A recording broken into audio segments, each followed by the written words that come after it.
Ito na mga ka-idol, yung isa sa 8 na game ni na Kay Soto mga ka-idol, na kung saan pinangunahan niya yung scoring ni Kay Soto sa isang dunk.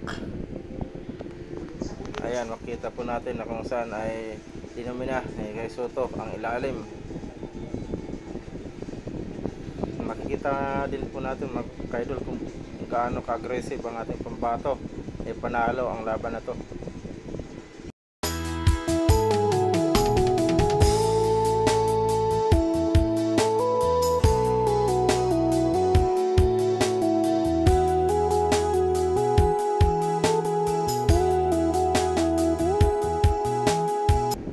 Malaking bagay rin talaga mga ka-idol pag nasa loob si Kay Soto, talagang natatakot tumira ang kalaban. Tangkad pa na naman ang ating pambato mga ka-idol.